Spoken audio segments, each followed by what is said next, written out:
So why do you need 1,400 horsepower? Why don't you all have 500 horsepower? And then you just mimic him at 500 horsepower and spend half the money on the cars. What you're saying, you could do that.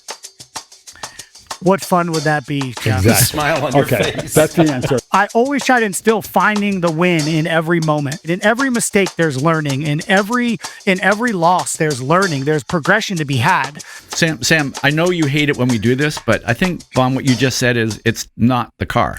Jesus, Ross, come on.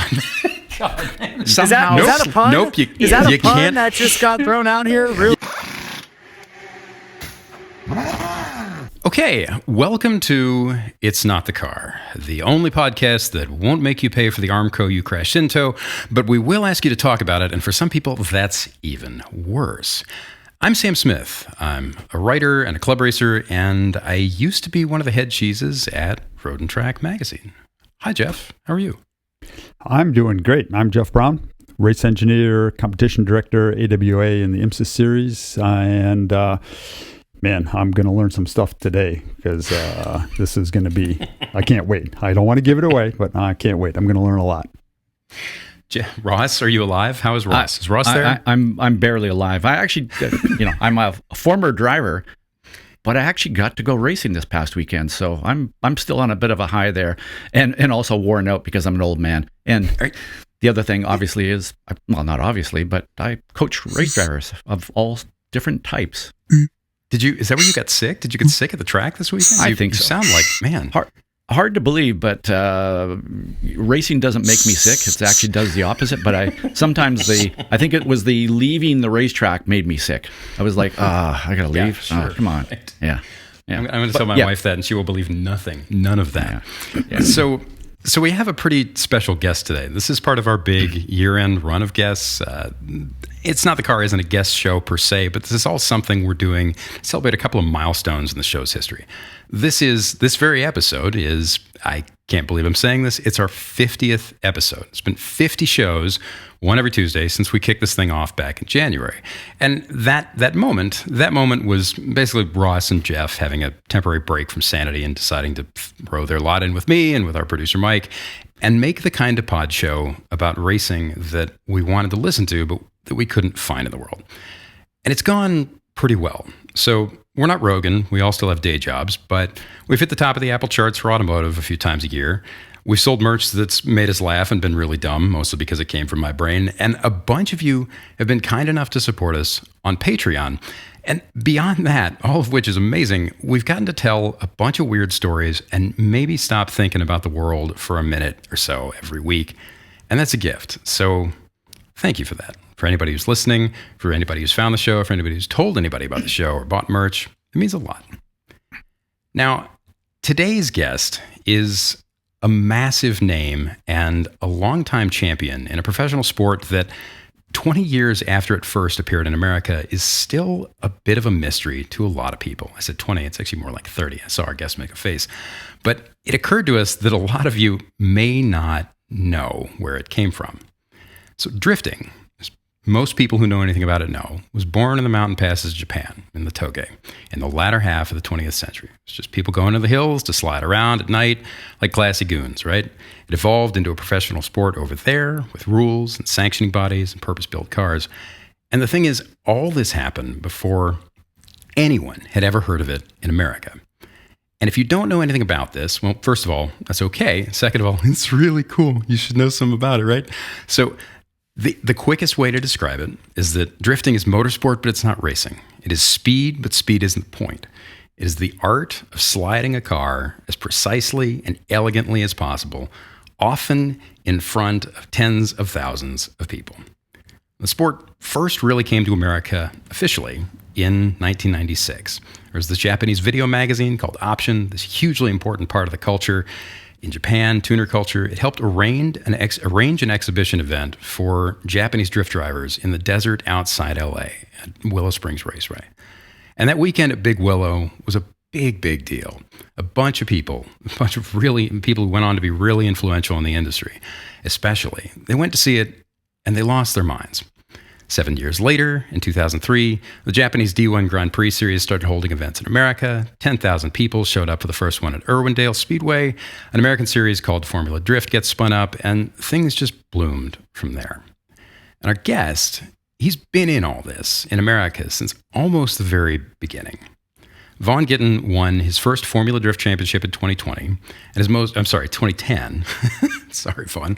And his most recent title came in 2020. In 2005, he was the first American to win a D1 Grand Prix event. He is a fixture in American drifting and a crowd favorite. He's a champion off-road racer. He's a well-known Mustang man and a Ford performance driver, factory driver.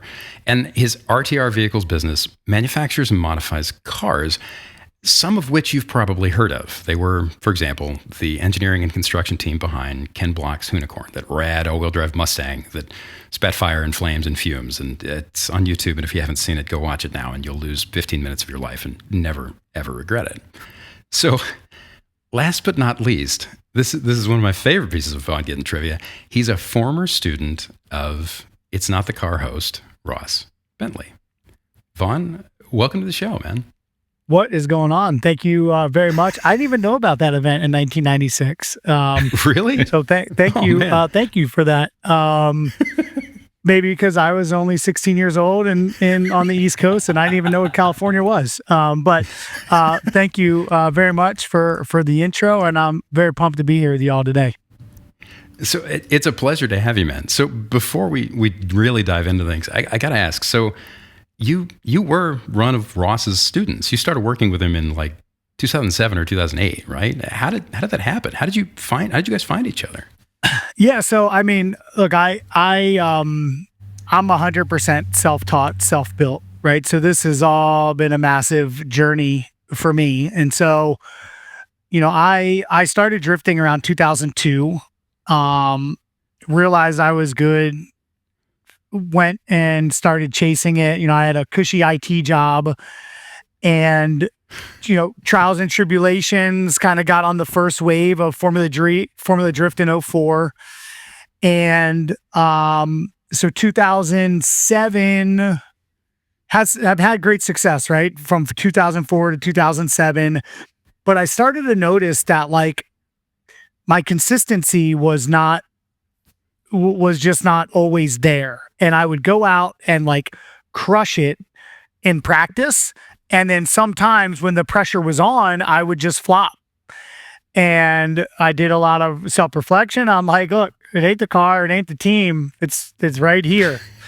So I somehow found Speed Secrets and started reading it. And a lot of it resonated with me. And I'm like, you know, I'm going to find this Ross guy. I'm going to find this guy that wrote this book.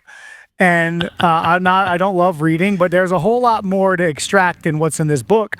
And I don't even remember how I found Ross. I think it was just the contact info on the book, or obviously maybe I just Googled him or something, but I ended up connecting with Ross, and we chatted and vibed very well, and brought him out to our season opener in Long Beach, Formula Drift in 2008. And we worked that event very closely. He came out, you know, I started implementing his processes, and just more so, I think, understanding the mindset and what it took, and then creating these routines and processes and ways to deal with some of the, call it, demons that drivers face in the moment. You know, the thing about drifting that makes it so unique, and I will go ahead and say this, more mentally challenging than probably any motorsport in the world, is because of the way that the sport works, right? You know, I also race off-road. I've done some road racing. I have experience to speak to this, in which you get in a road race car, you get in a, you know, endurance race, a longer race, and you're able to get in the zone, right? You don't have to have that intensity lap one. You don't have to be perfect, right? You make a mistake, you drop a 10th here, 10th there, you can pick it back up. Whereas the sport of drifting is you have to be the best that you've ever been in your life now, like in this moment, right? It's like X Games, right? These guys train to go do a 900 or a 1500 with a kick flip. I mean, like you name the trick. All of this is done in the head before it's executed. There's no space for the conscious mind to be there. And so when it's time to go, you have to go or you lose, period. There's no in between. There's no making it up. And so once I was just a young dude, self-taught, having fun drifting, chased it as a profession. And then as things started piling up, the pressure, the this, the that, when it stopped being just fun, then the results started to fall back. And so these processes and evolving the mental game and doing brain studying has elevated me to an unbelievable place in my competitive space. Wait. So you said something there that was really, really interesting. All of it was really interesting, but something that stuck in my head. You said that it stopped being fun, and I think that's an important thing to land on, right? Because at the end of the day, a job is a job. No matter what you're doing, you could be going to space, you could be drifting, you could be sitting in a cube, and there's a point where no matter how much you love it, things get harder. You don't want to be there that day. You don't know how to get what you need to get. You don't know how to add on what you need to add. What did it feel like when it was fun? And what was that switch like? And how long did it take? So I want to clarify. I didn't say it stopped being fun. What I said was it stopped being just fun. Right? Sorry. So, but exactly. What was that like? Yeah. So, yeah, I mean, it's just, it's one thing to hop in a car and go play around at a fun event with your friends, right? Compared to like going to a skate park or BMX park and just playing around and having fun to then turning it on to a global competition level, right? So I think the biggest thing is the expectation that you put on yourself changes it, right? Because it goes from having a good time and trying things, and if you make a mistake, it's kind of whatever, to like, okay, there's money involved. There's an entire army of people behind me that has chosen to spend their life to get me to this moment. And now I need to perform now, not next time, not in practice, but right this moment I need to perform. And so still very fun. It just changes the game a little bit, right? Where there's like not a care in the world to pressure. There's pressure, and how you deal with that pressure and really turn that pressure into a weapon is the key, right? That's the key, I believe, to now that I'm here, over 20 years later speaking to it. That's the magic that separates the constant winners, the champions, from those that can do it every now and then. Ross, Vaughn, what was Vaughn, it like? when you asked me to come to Long Beach, and I can remember going, drifting, what is that? And I showed up, and you showed me what drifting was all about. And you're right. I mean, the importance of being able to just switch it on immediately was a big thing. I went almost to Long Beach going, I have to go and learn about you and drifting more than I can ever help you with. Like it was more me learning. And so quick little side story there. One of the things that blew me away was you said, hey, do you want to go for a ride? And we're at Long Beach. This is a practice session. And I'm like, I can ride with you? Cool, let's go. And I get in the car with you, and I can remember, we do that one section at Long Beach there, and coming back, and I'm going, what just happened? Like, what you were doing with the clutch and your hands and you're pulling on levers and things, I'm going, I have never seen anybody put all of that together in what was kind of like a ballet. It was mind-boggling to me to see everything that you do with the skill-wise. And then as we went through that weekend, we started talking about triggers. And I also learned right away that while you're there to have fun, and by the way, the pressures on you, the fans were just like constantly all crawling all over you. Like I'm going, okay, you need to figure out a way to mentally separate that, from the fan, the media, all that stuff, to I got to go and perform now. And I learned that you were absolutely committed to being the best you could.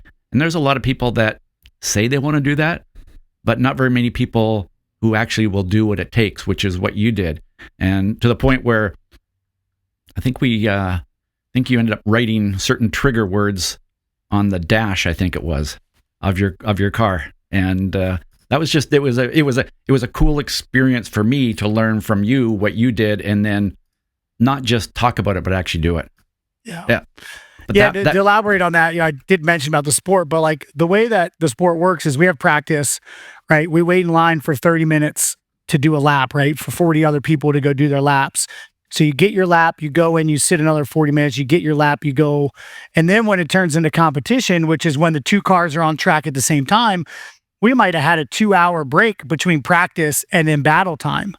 And then you go into halftime, you're talking to partners, you're talking to fans, and then you're back in the car. So the like on and off and in the zone and out of the zone and in the zone and out of the zone, it's intense. And when I race off-road, King of the Hammer is one of the craziest off-road races on the planet. It's like a vacation for me compared to the mental challenge of drifting. It's like what I've done in the sport of drifting has set me up so well to have this unbelievable focus that I can kind of play with going in and out of. And so when I'm in a 400-mile race, 300-mile race, I'm just like, okay, like as long as I don't make the wrong mistake and end up on my lid, I'm good. I could blow a turn and still make the time up, So it's really fun to reflect on that and how this entire process, working with Ross and implementing his stuff and other things that I've just learned from reading a lot of books and understanding how the brain works, have really elevated it. And I've taught, now I run 2 teams. We have 3 drivers on the drift side. We have 2 drivers on the off-road side. And so sharing that knowledge with them and watching them, expand their capabilities has been amazing. About the only thing that comes close to what you do in a drift car is qualifying in an Indy car on a 1-mile oval, where it's like, okay, gotta go 1 lap. There is no warm up here. And how much grip do these tires have when they're not quite up to temperature yet? And you're like, yeah, that's the only thing I can even start to compare to what you do. Yeah. Well, I was going to say that skill that you have would really pay dividends in a road race, like take IMSA, a restart on cold tires with 5 minutes to go in the race and you're in second place. I mean, you better get it right then. And so that skill that you have to be able to turn that on and not wait even 2 corners, because if you, I don't know much about drifting, but if you blow 2 corners in a drift competition, you're toast, right? So you blow 2 corners on a restart with 5 minutes to go and you could lose it. So that's a skill. I'm starting to think about how I can make my road race drivers better. I think they need to do a little drifting and get some of that experience that you have there. Yeah, 100%. My experience with road racers, I've watched a lot of road racers come in, and we actually have a driver by the name of Robert Thorne, who frankly is the best I've ever seen come from road racing into drifting. Road racers, it's my experience that they live just below the limit. And then when they get over the limit, many don't know what to do. And drifting is a sport. I believe drifting and motocross are the greatest training grounds for understanding what to do when you get over the limit and staying in complete control of the vehicle. And also from a mental standpoint, the mental strength that you build with it. And so I highly suggest everybody do some drifting that's doing any kind of competitive motorsport on 4 wheels, because it just makes you comfortable. You build muscle memory. As soon as you feel any kind of yaw, you know what to do. You don't have to think about it. Say, if it's the same Robert Thorne, he'd be 35, 36. Okay, Colin, my son, raced against Robert in go-karts for 4 or 5 straight years. So Really? when you see Robert, ask him. But they raced against each other. He was a very good go-kart racer at the time. So I understand what you're saying. He's gotten very good. It took him a while, I've been in it for 20 years. I'm like, another road racer coming into the sport. See how this works. Cause we've seen some great names come in and they just couldn't figure it out. Like, and there's no disrespect. It's just different. Like when you're trained to maximize a car just below the limit and keep the tires on it for hundreds of laps, it's very different than being full on committed with the amount of grip and the amount of power and the placement of these cars. It's just so different. And he's really grabbed it and he's extremely good.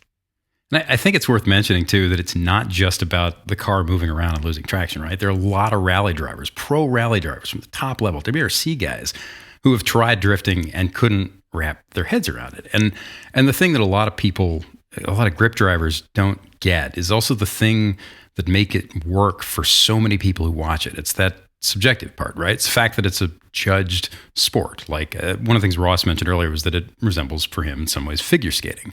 But in so many ways, I guess in a nutshell, how does that judging work? And more important, how do you translate that into something to work on going forward? How do you look at, okay, that was, a 9 out of 10, and therefore I'm going to start doing X and Y and Z to improve me or the car? What is that like? Yeah, great question. When you sit to watch drifting, you have to put your head in like X Games space, right? Or Olympic snowboarding. You have to be accepting that there's not a checkered flag. Speed is absolutely a massive proponent. I mean, just to put it in perspective, and Jeff, you'll like this, my car weighs just over 3,200 pounds with me in it. It makes about 1,400 horsepower to the tire, and it pulls well over a G sideways with the tire spinning. Right? It's set up somewhere between a road race car and a dirt track car. I mean, the front bar on our car is the biggest bar that they make for NASCAR. Okay. All right. We run no bar in the rear, decent spring, decent wheel spring rates. And the car pulls the front corner up while spinning the tires in turn.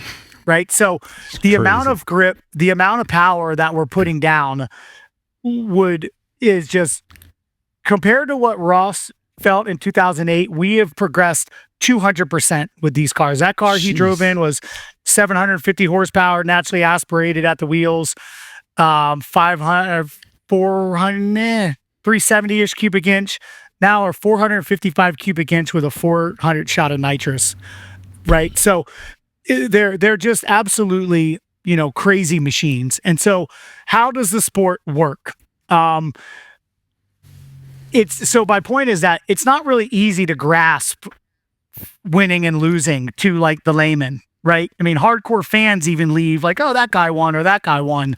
And that's one of the greatest things about the sport that I believe is like, they're still talking about it when they leave. What looks cooler to them or what attracted them more is still a discussion with them and their friends on the way home.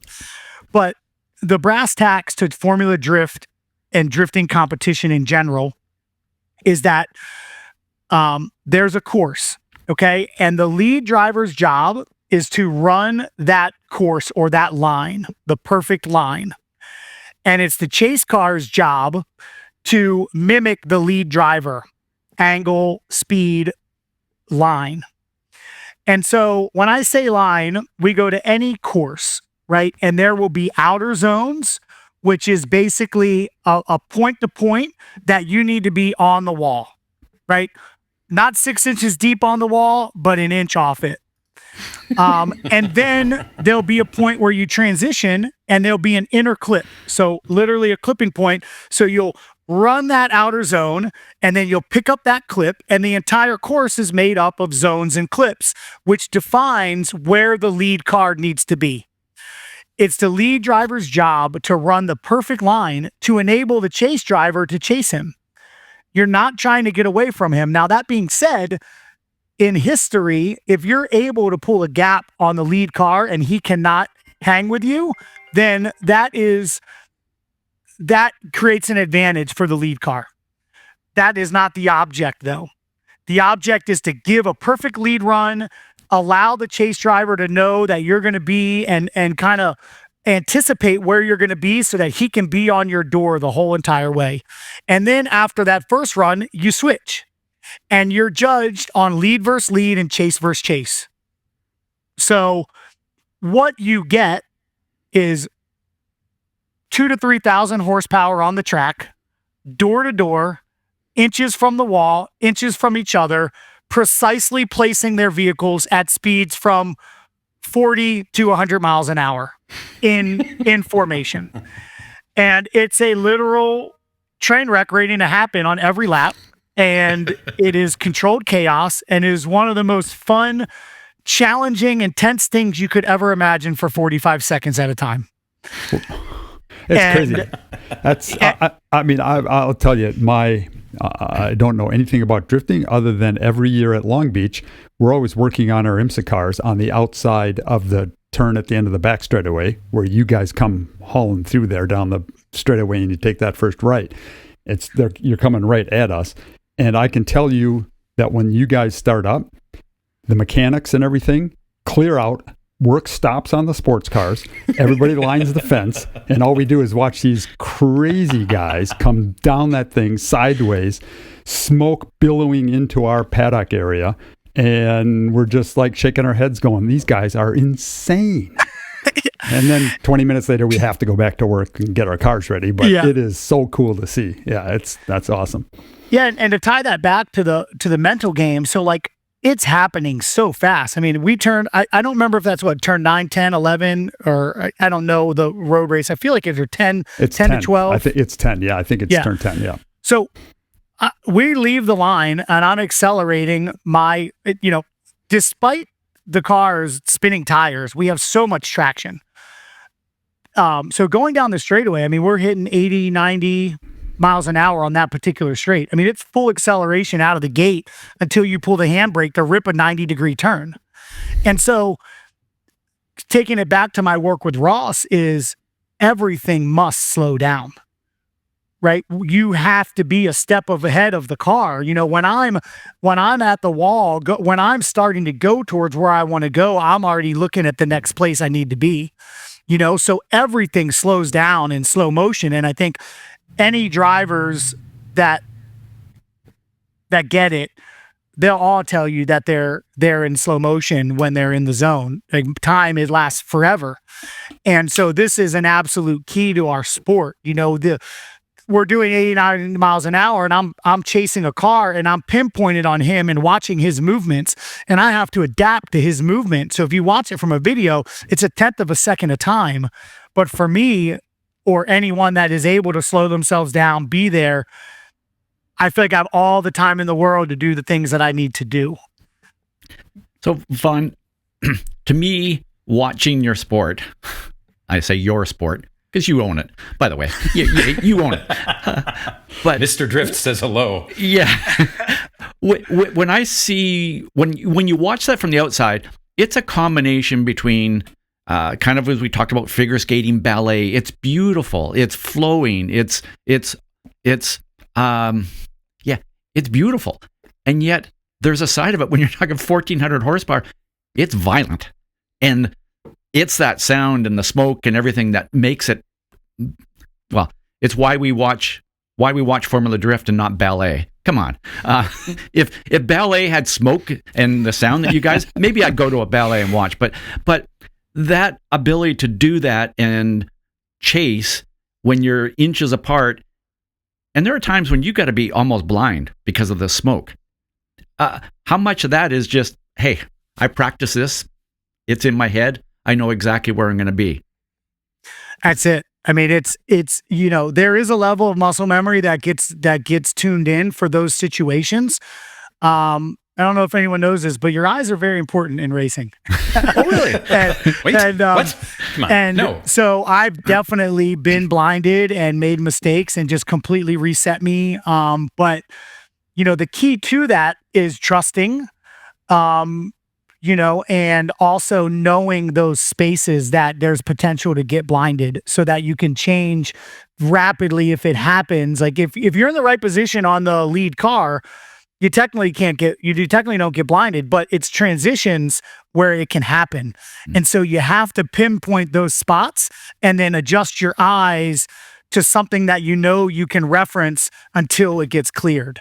But there is times it happens, and honestly, it's a crapshoot. I've been searching for ways to have heads-up display in my helmet, goggles on, infrared, LiDAR, all the things, but just nothing exists to make that not a thing at this moment, but maybe one day. Hey, so they're going to do autonomous drifting? I sure hope not. I don't believe so. I like to think that the drivers have better personalities than the computers, but there is, in fact, a school. I had vision years ago when autonomous vehicles was starting to come up. I'm like, we should do a project because I could build a drift trainer. Like I go out, do a lap, throw the program in the car, same setup, same car, and then I could just chase this car all day long, right? And it'd be perfect, right?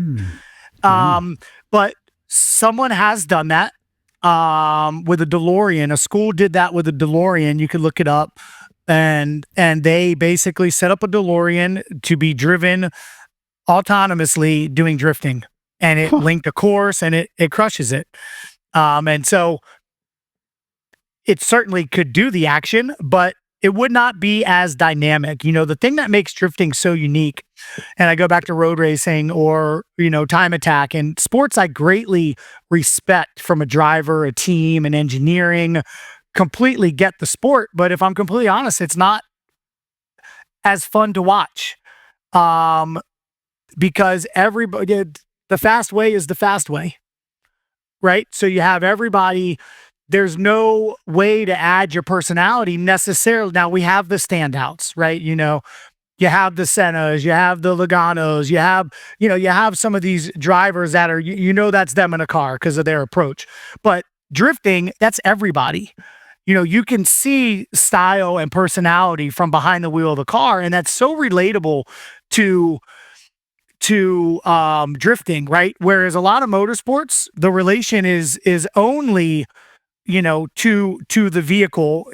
I would argue, some, NASCAR, I think they've done a good job extracting personality here and there, but the people are attracted to the car on the track that looks to them. Whereas in drifting, it's the car and the driver, because the style and the personality can show from the approach. You have some guys that are just super aggressive, and they're either going to be the most spectacular win you've ever seen or the most spectacular disaster, right? Or you have the guy that's just like so consistent and perfect every time, and like you're just, and people gravitate towards that at a fan level. And so that's another thing that makes the sport so unique is like you can be you on the track with a little bit bigger box than, say, if I was jumping in a road race car.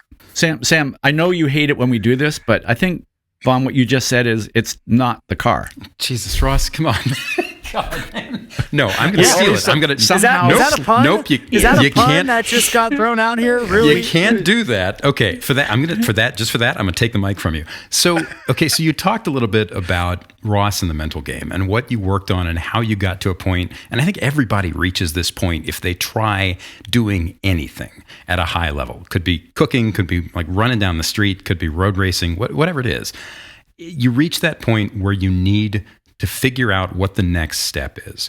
What did that look like for you? And what was it that you and Ross worked on early on? And how did that evolve? Sure. Yeah. I think, again, just to go back, it was very simple for me.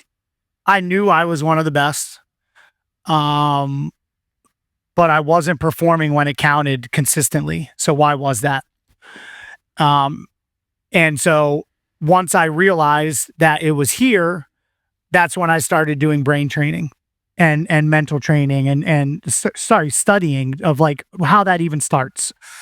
And so after reading Ross's book and understanding these exercises and centering exercises, I mean, just a simple, look at this OG move. You know what I'm saying, Ross? Just these simple things of just connecting the brain.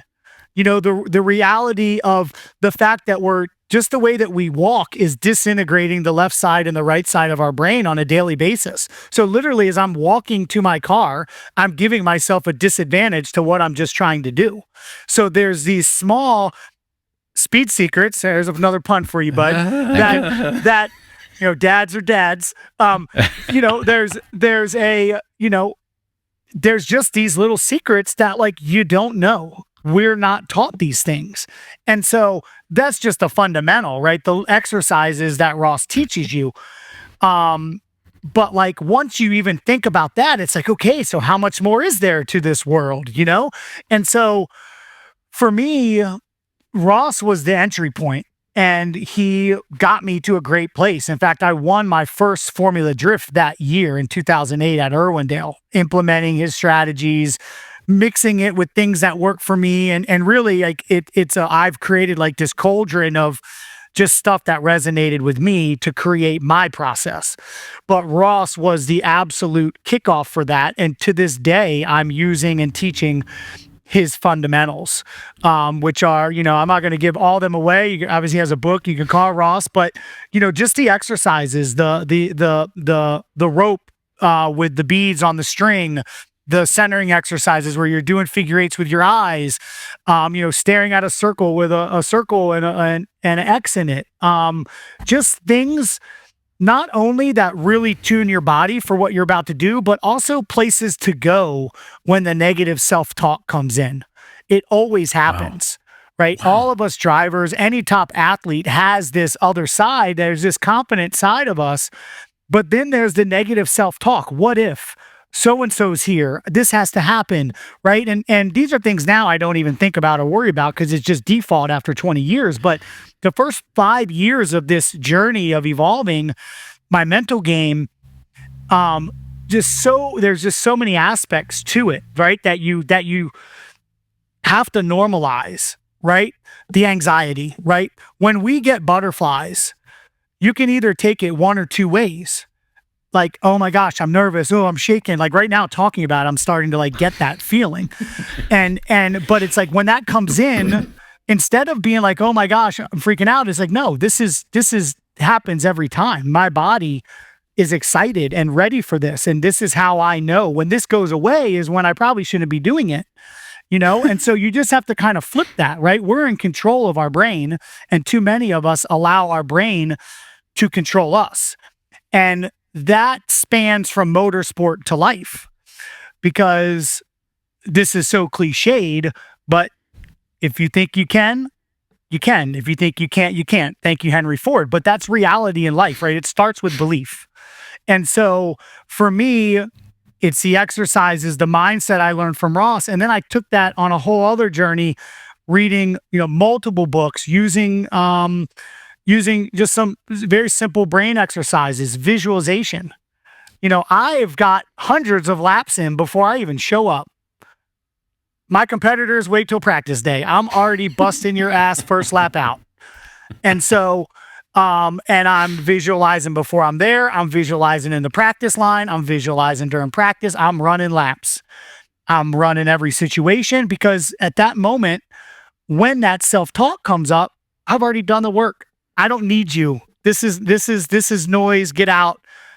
Go time. And so I'm a big preacher of belief, not to get too woo-woo, but I'm also a believer that universal laws apply to motorsport.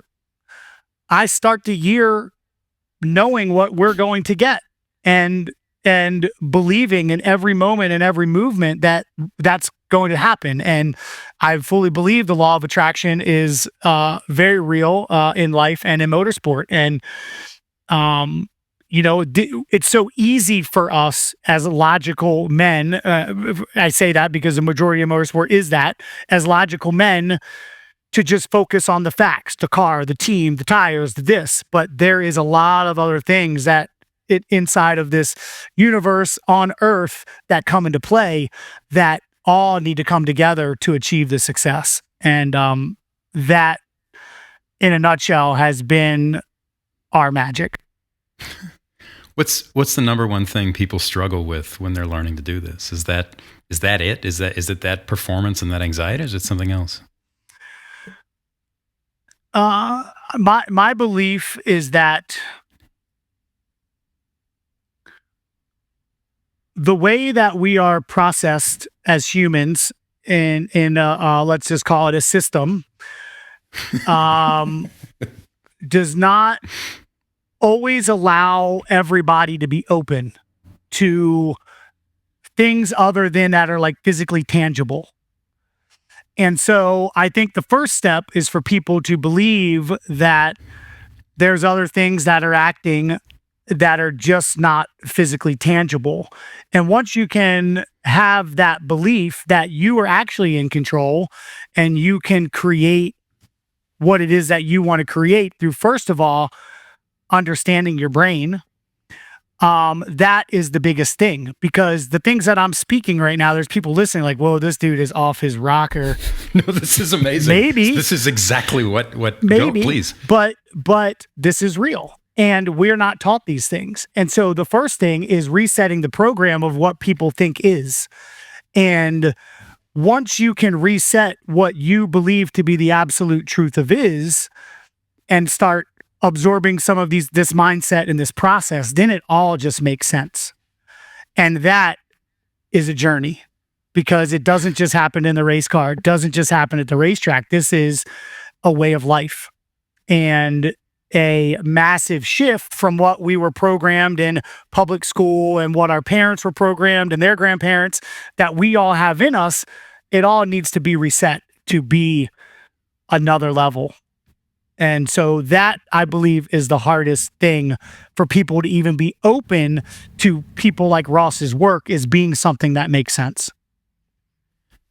Vaughn, you have this massive business, and you've got this team, and you have other drivers and stuff. How have you, I guess, integrated all of that into your team and your business? Curious. That's a really good question. So for my drivers, my approach is really interesting because I am aware I'm a very strong energy. And I brief everybody and kind of let them know what I've done. And sorry, let me back up. When bringing a new driver on, because this is kind of how it's worked, I'd share with them the things that I've done and the things that I do. And I don't try to change their process too simply, but I watch them and I see where they struggle. And then I will approach and talk to them and ask them questions that kind of get them to the ability for them to find the answer, or for me to share with them what I believe can help them. And many of them are very open because they obviously respect me and what I've achieved, is fact. And, but it's a slow process. And so for our drivers, it's, some of them need it, some of them don't, right? You take James Dean, who has won the Formula Drift Championship on our RTR team this year. I've not had to tell him anything about mental training, period. He's good. I don't want to get in the way of his process. Our new driver, Ben, who's never had the types of pressures that he has with us, early on shared with him what the things were. He expressed he had this anxiety. I let him go through his process and integrate a little bit, and then helped him shift his anxiety to confidence, to shift his anxiety to normalize it versus it being a fear and something that he's like trying to dodge. Lauren Healy, my off-road partner and teammate, he would always get red misted and just make dumb mistakes. One of the best dudes out there, and would always take himself out. The only way to beat Lauren is when he beats himself. And so I simply watch it, point it out to him. At first, he might get a little triggered, right? Race car drivers obviously have some egos. He deserves to be confident. He's a multi-time champion. But this little drift nerd over here has this something else that I've been able to, over the years, apply to Lauren. And Lauren is now one of the most, he's unreal with his new mental game and his new outlook, and he doesn't get red misted. And so I know it's maybe a little bit too much detail. No. That's the driver side. So when it comes to general business, I very much believe in energy, and I mentioned attracting what it is that you put out, right? And so when you break it down, at the end of the day, everything in this world is frequency and energy. And if you believe in law of attraction, you get what you put out. So if you're putting out bad, negative vibes, you're going to pull that. If you're putting out good vibes, you pull that. So what I teach my guys, or what I try to instill as a leader, and what I try to show is like, when shit hits the fan, it's just that moment. Like, this is not dictating what happens then, and it doesn't dictate what's happened then. It's just this moment. So I always try to instill finding the win in every moment. Right. In every mistake, there's learning. In every loss, there's learning. There's progression to be had. And so if we focus on the things that we can take from it, then it's always a positive thing. And if everybody can always find something positive, then we're exuding positivity always. And then we're getting positivity. How do you keep that culture afloat? One of the things Ross mentioned was that RTR is now it's a former NASCAR Cup shop, right? You have a massive facility, you have a bunch of people working under you. How do you keep that mentality, keep a barometer on that as things grow and get bigger? Because it's one thing when hard. you can manage everybody, if that everybody is two people. But how do you manage? How do you look at that? It's very hard. The best that I can do, the best that I do is I live it. So by default, I'm a leader at that, but I'm also not on top of everybody. We have over 70 team members now. I'm not on top of that. But the way that I am with my management is also that, they're showing me budgets aren't where they are. They've never seen me freak out or whatever. It's just money. Yeah, you need it, but what? Yeah, what are we gonna do? So that's the best way I've ever heard to put that. It's just money. I mean, yeah, you need it, but but no, you're right. You're right. If it's like everything else, right? It's energy. Just to go on a quick tangent about money, right? If me and you are friends, Sam, and I come to you and I'm like, hey man, I don't see you enough. You don't give me enough attention. I need more of you. You're gonna be like, whoa, I don't want to hang out with you. That's the same thing for money. It's no different, right? It's know what I mean? Right. You use it, it's there. But it's just what it is. And so my point is the leaders of my company have never seen me freak out over spilt milk. It's just okay, well that happened. So what are we doing, right? And I think that exudes. And I do one-on-ones when I feel like some of our guys are having a challenge. I'm very empathetic. So when I feel that their energy's off, I just chat with them like, hey, what's up? And they'll give me some perspective of something that's going on. And then I'll just flip the perspective and look, see that. And they're like, oh my gosh, And so again, it's a glass half full or glass, half empty mindset and lifestyle. And it's very easy, especially in motorsport and professional sport. I mean, Jeff's an engineer, right? He's probably listening to me. He's experienced, so he probably knows these things, but he's probably listening to me like, nah, man, 1 + 1's 2, dude. No, I don't know what you're talking about, but most engineers would. And I'm not saying Jeff in general, but just the mindset of motorsport is here's a race car. There's 4 tires, there's a steering wheel, there's a driver, and it's just we're so focused on the thing that you can touch and it's tangible. Everybody forgets about the rest. And that's where Ross's work starts. And then you get taken to this other journey. Having worked with Ross for a long, long time, having a kid who's a race car driver and working with lots of top world-class race car drivers, I see all of that stuff. That's really important, weirdly enough, as an engineer. Because if you think like you do, Vaughn, if my drivers thought like you do and approach things like you do, we would get a better result. And in the end, that's really all I care about is winning races. And if it's doing an aerodynamic study on the car that gets us to win a race, or the driver doing what you just described to win a race, I don't really care. And I see that stuff work every day for the guys that are switched on like you are, and the things that Ross teaches. I see that work. I see that work every day. So as an engineer, I embrace that kind of stuff. And yeah, but I do have some technical questions that I want to ask. I know it's not about the car, but those cars are pretty darn cool. And so, Sam, let me know when I can ask. 1 sec. Let me just get, Jeff, you say that. I've seen you. So I shadowed Jeff for a weekend of VIR at the IMSA race VIR earlier this year. And you say that, Jeff, he's really modest about it, but that's That's something you deeply care about, and it's something everybody on your team cares about, and it's something that anybody, a couple decades of being around pro drivers and club drivers and everybody from kindergarten in the sport all the way up to F1, the people who are really, really on the sharp edge of their game every minute, think about this. They may not label it, they may not talk about it, they may get weird when somebody brings it up, but it's real. And I think that the great stumbling block, and I think we're probably at a point where culture is shifting enough where it's becoming okay to talk about this stuff, which is rad in 1,000 ways. But the great stumbling block is that there's this stigma attached to talking about it, because it's the only human thing at the core of all of it. And it's something that's, I don't care how much you pretend, it's everybody knows it on some level. That's really, really, really interesting, Vaughn. Thanks. Jeff, ask car questions. All right. It's not the car. That's the name of the podcast. Okay, but it's not a car. But it is the car.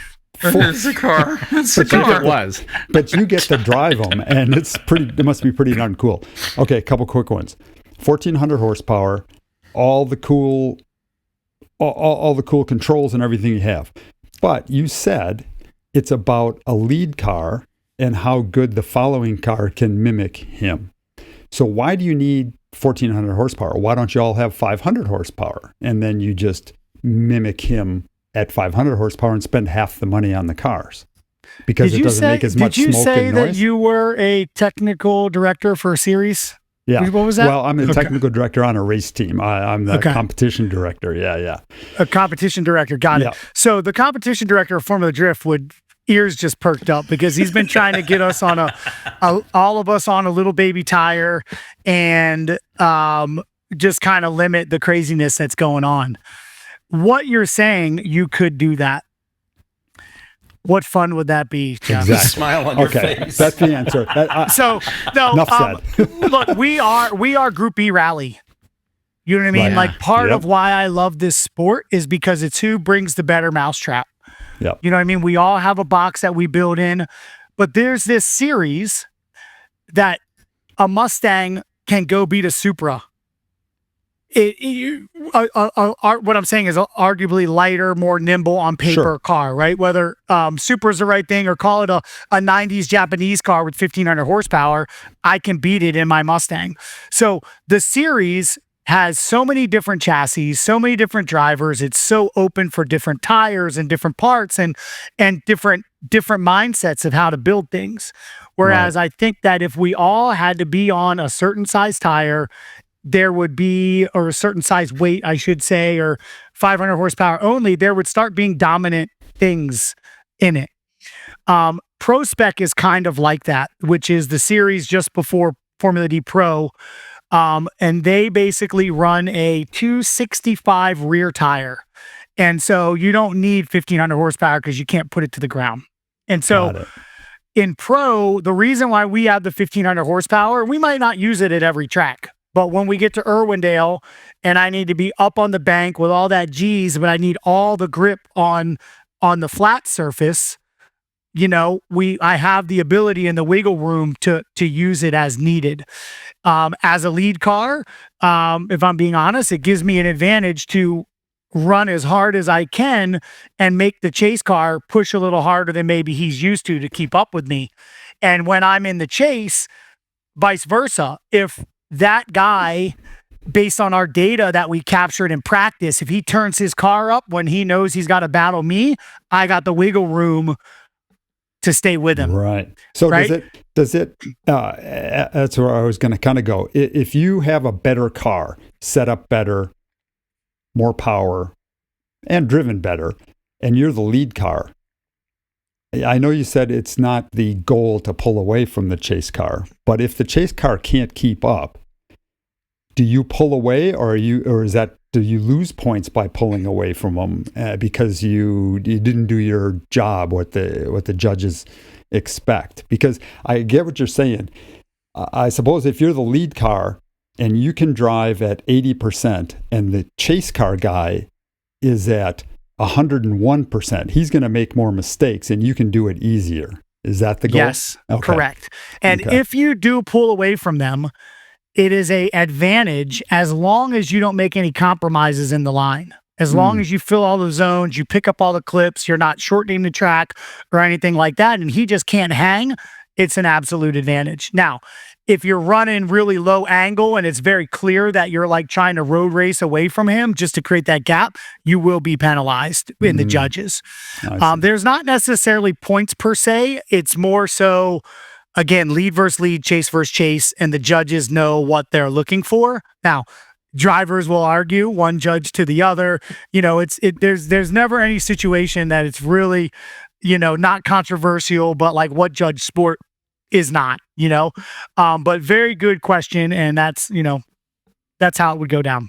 And so that's why we need 1,500 horsepower. And it's also fun, may I say? Yeah. You are a bit of a fun haver. So an obvious question then becomes, because, in some other sports, you watch Olympic gymnastics or something like that, and there are favorites. There are certain competitors who are favorites. And, there's always been the judge from that country kind of thing. Is there any of that going on? And there's probably the answer that you can give us here, and then there's the answer you'd like to give us. I'll give you the full. Man, I'm straight up. Yeah, and everyone knows me. I'm a straight up dude. I like to believe that there is not bias, and I say that because I know the judges, I know the series. There is zero chance that there has ever been a call from the series to put pressure to make a decision for anybody to win anything. I will put my career on that. That has never happened. What I think is possible is that some judges gravitate more towards a certain style or reward things a little heavier than others. Things that they may personally like or may be more impactful than how someone else is, right? Say maybe somebody really respects my just go out, put it all on the line every lap style. When I pull it together, they love it. Whereas maybe another driver moves his vehicle in the same way and places it the same place, but it's not as exciting. It's missing some of that impact factor. That's like, oh, did he just do that? It's just kind of like, oh yeah, he did that, So like, there's no doubt that can be a factor, but that's the entire point of the sport. Like that's the X factor that you can't bottle up and say this is it. It's just that thing that you can't explain, right? Just like the thing that we talk about that, Sam said is starting to be okay to talk about. It's not woo-woo anymore, And so there's that kind of gray area that gets, does it change the outcome of decisions? It would need at least two of them to feel that way because there's three judges, right? So yeah, that's my answer. I don't believe there's ever any coercion or Ford's in or, the other manufacturers are in the back pockets of people. Absolutely not. That's all speculation and fans just being mad that their driver got whooped up on, or there was that close of a margin that it could have gone either way. But yeah, I wholeheartedly would stand by that statement. That's what makes the sport fun. Okay. Yeah. So we're about out of time. I told Vaughn about this in advance, but I want to do a bit of the thing to close this out, just because our listeners may not always know what a lot of the corners of the sport mean, or even just what the whole thing is from high altitude, right? So I sat down and I wrote down the first 6 drift terms I could think of, words unique to the sport, maybe borrowed, where I know what they mean. And I wondered if you could, Vaughn, do you mind defining them for the folks listening? Just a sentence ripped off the top of your head on what they are? I'll try. I'm curious. You impressed me with your history, your intro history. Oh, so God, let's see your drift words you got, bud. Never give me a compliment. I just turn into a ball of goo. So just all take right, it in, so bud. Take it in. Oh shit. So angle kit.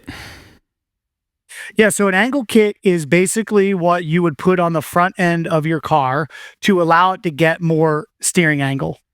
Factory vehicles get 20, 35 degrees of steering lock.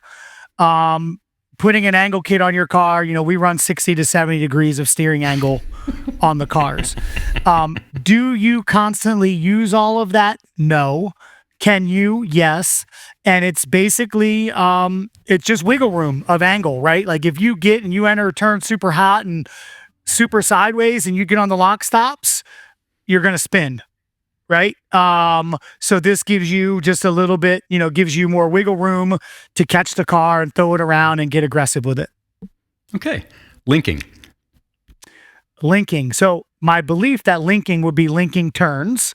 And so what that would mean is connecting turns. So whether it's a straightaway that you're figuring out how to connect coming out of a turn and then trying to extend that straightaway into the next turn, linking that turn, or going through, a section of S's that you're just constantly linking every turn in drift.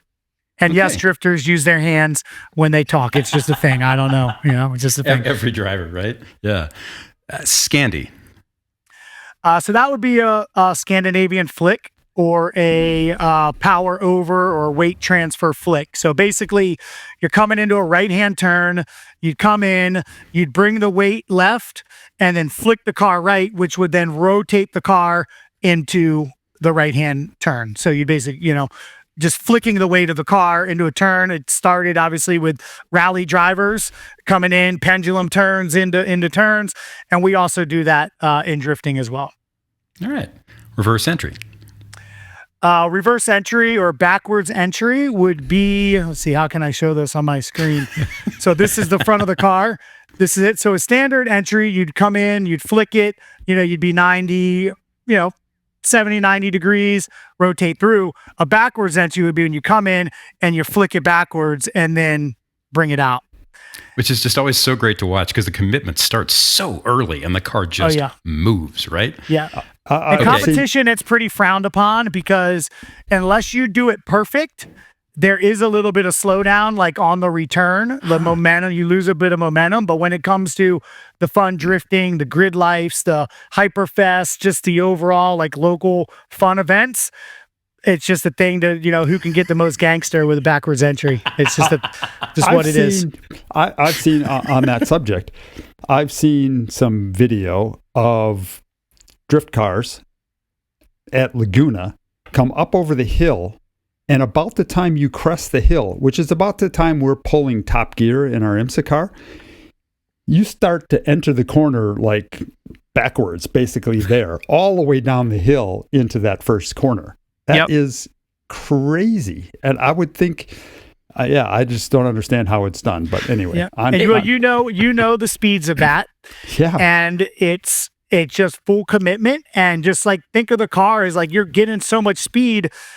And it's just kind of like you pull the handbrake and you just kind of launch it, right? You just like throw it into motion. And now that you're sideways, you're using the handbrake and the brakes or basically handbrake and brake to keep the car sideways while slowing it to get ready for that turn. So once you're sideways, the handbrake is kind of an extender, right? So the handbrake basically allows the car, as long as the car is set up right and can float a little bit off throttle, so side bite, right? You flick it in, the car is sliding, and you're using the handbrake and brakes to slow, but keep the angle, where you need it. Whereas if you just flicked it in there, at some point, it's going to straighten you up. So you're using all of the tools to keep the car at that angle, because in our world, if you straighten up and don't link it, you get a 0. So we're constantly trying to link everything. But you're still using throttle too, because you otherwise you'd slow too much and the wheels would stop spinning and you'd get too much rear grip and the drift stops. On a straightaway, it's basically the speed from entry to the next turn. There's not really a way when you're linking a straight, unless you manji it, which is, flick it again and go like this down the straight. You're basically getting as fast as you can and you just flick the car and let it fly. You're there. You maybe could pick the throttle up like a early apex. You can maybe pick the throttle up and power around the turn, but usually you're going to just set up to where you can pick the power up about mid corner.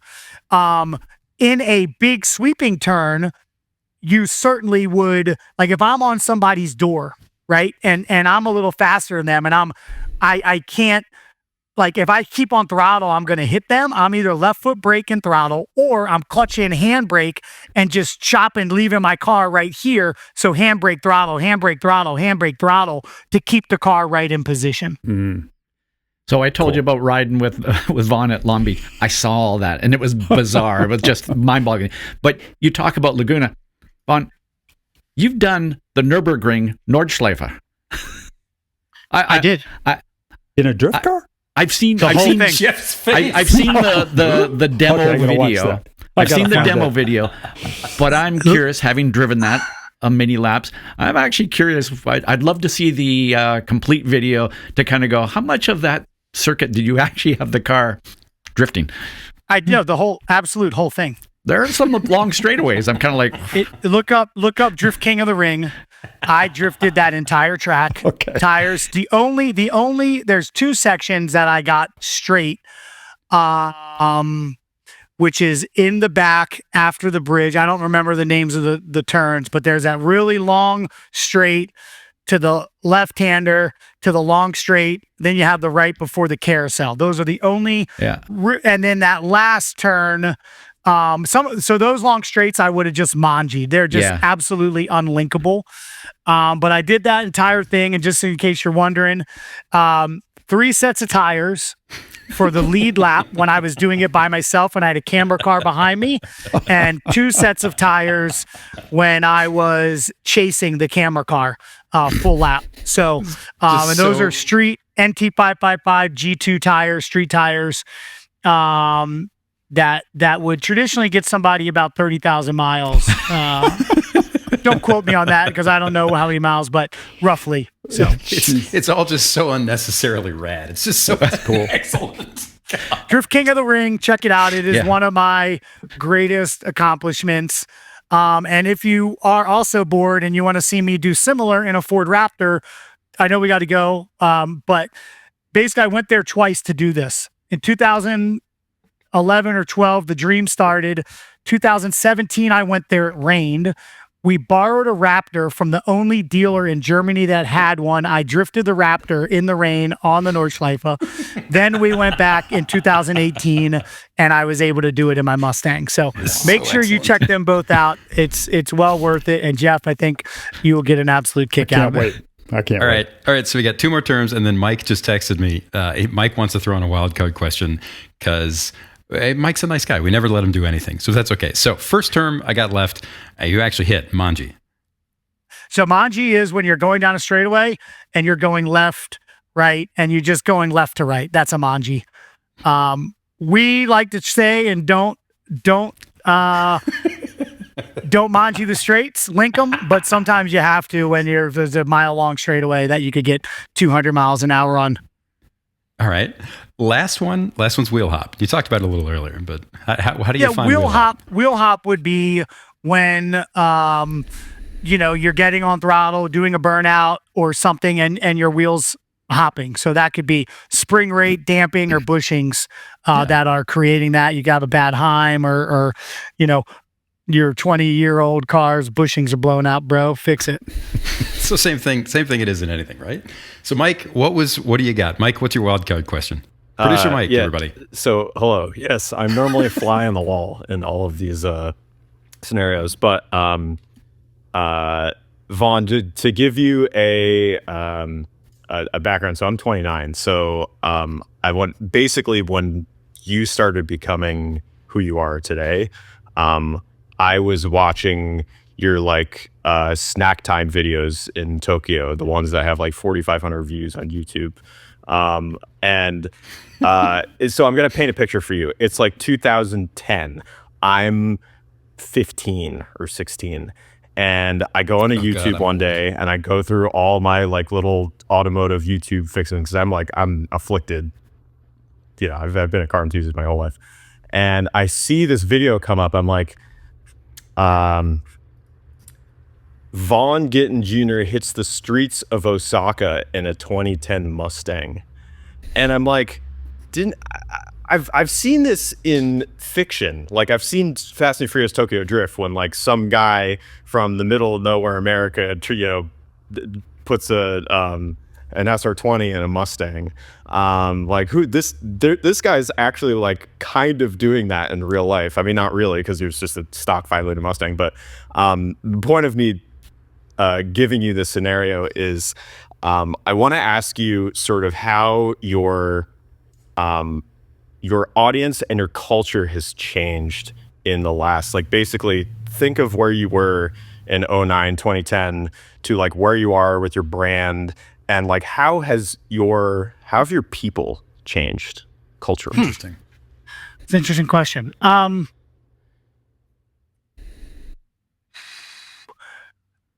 don't think that they've changed, but I think that it's gotten a lot easier to reach them and to share who I am. I think there's I think that like my audience is very diverse and global, very heavy US, obviously, but I think that the people that gravitate towards me have been very similar along the way. I think it's just been more exposure, more things as the sport. I mean, the sport is in a golden era. I never even imagined it would be where it is right now. The amount of people, it's the number one thing played in video games when it comes to motorsport. I mean, it's just, it's crazy. And so me obviously being on that first wave has given me a great advantage of being an OG in the sport and still at 44 years old, being able to show up and win events and be competitive. So I don't really believe the people have changed, other than the fact that I've got a 9-year-old kid that saw me for the first time, and now he's 29 and hopefully still has love and likes to see what I'm doing. So, I've literally watched families grow, and kids that used to be in strollers, and their parents will bring a photo of me with them in the stroller, and they're like as tall as me now, And so it's been really cool to grow and with them and me grow there. And one of the things that I'm extremely proud of is I'm that same dude. And I've always been that same person, that from what you saw to where I'm at now. And I think that works wonders, for the people that I connect with. Man, Vaughn, on that note, that is the perfect note to end this on. Thank you for the time. Thank you for the honesty. It was a privilege, man. We really appreciate it. Sam, thank you guys. Sam, I just want to Vaughn, I mean, first off, I listened to you talk sort of about with your team and stuff like that. You're an amazing coach. If you ever get as old as me, I hope you never get as old as me, but you could actually be a really, really good coach as well. Because your energy, I mean, man, you have monster energy. Oh God, jeez, Ross. I'm gonna mute you right now. Okay, so you can find Vaughn on Instagram at Vaughn Gittin Jr. That's Vaughngittinjr. He's in Formula Drift, driving the new S650 chassis Ford Mustang. You can check out what he's up to with that and with RTR at rtrvehicles.com. Vaughn, is there anything else you'd like to give a shout to? I just want to tell Ross to stop saying he's old. You are the ultimate mental coach. Words matter. Your cells are listening to you say you're old, and you're just going to let them get old. Stop. You're young. You are a young man, and you just started, and you're just like a little, just a little baby in a stroller, man, just ready to rock. Yeah, old in terms of the age, that number. I'm okay. Yeah. All right. Well, as long as you mean it in a positive way, I'm with it. Yeah. No, thank you guys so much. And for everybody that supports and tunes into what we're doing, I really appreciate you all. And let's have fun and keep automotive culture and motorsport alive and well. Share the passion, share the love, and keep the vibes. And I'll look forward to seeing y'all soon. Right on. All right. With that, it's time to read us out. And that usually falls to me because nobody else wants to do it because you guys all suck. So It's Not the Car is written, produced, and reverse entried into life by us. Mike Perlman, who you just heard, is our executive producer. We love him to pieces. I'm the show's creator and the guy who apologizes every so often for not being able to answer all the emails we get. I do read them. Thank you for sending them. If you like this episode and you'd like to support what we do here, check out patreon.com/notthecar and click Become a Member. We also have a merch store and a show site at itsnotthecar.com. The thing things we sell there theoretically have something to do with cars and racetracks and people. I design them. They make me laugh. We're adding new stuff all the time. Check it out if you get a chance. If you're enjoying the show, please leave a review and share it with anyone you think might enjoy it. Your recommendations make a huge difference, and they really do help us keep It's Not the Car on the air. As always, thank you for listening. Have fun. Have fun.